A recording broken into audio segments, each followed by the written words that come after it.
Over thinking गोटे एमती विष जी कि बढ़ तो निज भितर किंतु दोष तुम तुम भाग्य को दब। रिंग मास्टर गोटे मनर सर्कस गोटे पुराना सहर में गोटे प्रसिद्ध सर्कस थिला। से सर्कस मालिक थिले राजन। लोक मैंने रिंग मास्टर बोली डाकुले। राजन पाखे पशु मानकर अभाव नथिला। गोटे सिंह थिला जी लोक मान भयभीत करुला। गोटे माकड़ थिला जी कि सब बेले डेउथुला। गोटे हाथी थिला जी कि सब बेले अतीतर स्मृति को बोझ करी बही चलीथिला। गोटे शुआ थिला जी कि निरंतर कथा कहूला।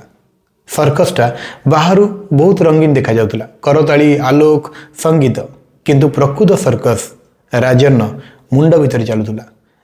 राजन गोटे रोग थिला, से सबुकिछि बहुत अधिक चिंता करुला। गोटे दिन सर्कस रे दर्शक टिके कम थिले, बस एतिकी घटिथिला। किंतु राति हेबा बेलकु तांका मनरे सर्कस आरंभ हो जाइथिला। सिंह तांका मनरे गर्जन करी कहिला, एबे सबु सरीगला, काली आउ केही आसीबे नाही।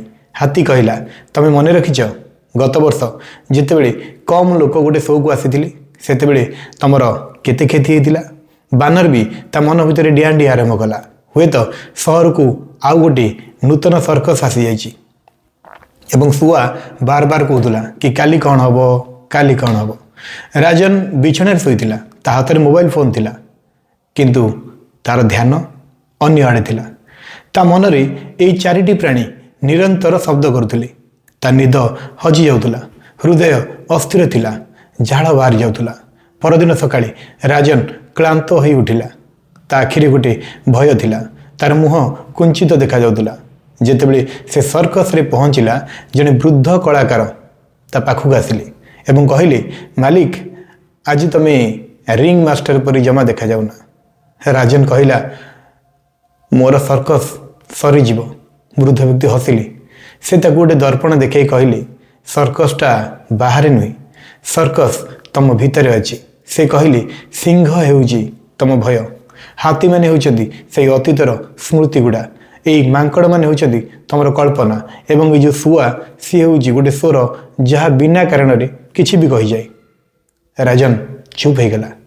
जने वृद्ध व्यक्ति कहले, से वृद्ध व्यक्ति कहले कि जने रिंग मास्टर काम पशु मान को हत्या करवा नुहे, बरं से कंट्रोल रखा। से दिन राजन गोटे निष्पत्ति नेला। सिंह जो मन में गर्जन करुला, से कौन विपद ना बोली निज मन बुझेला। हाथी जो पुराना स्मृति को मन पकेला, से कहूला किछि नहीं, सबकि ठीक हो। जिते मांकड़ उपर को डिआंडी करला, से गभीर निश्वास नेले एवं मन को शांत कर लगे। और जितेबले शुआ कहूला कौन हम, से निज मन को उत्तर देउथिले, जहाँ हम देखा। धीरे धीरे तांका मनरे थिबा सर्कस शांत होगा लगिला। किछि सप्ताह पर पुणी माने से दर्शक माने फेरी आसिले, करताली फेरी आसिला, संगीत बाजिला, किंतु प्रकृत विजय एइटा थिला। राजन एबे तांका मनर रिंग मास्टर हो जाइतिले। अत्यधिक चिंताधारा गोटे सर्कस रे जोटी भय स्मृति आ कल्पना गोटे हंगाम सृष्टि करे। जदि आपण रिंग मास्टर न हुंती, तेबे सेही पशु माने आपणु मध्य नचयक बाध्य करिवे।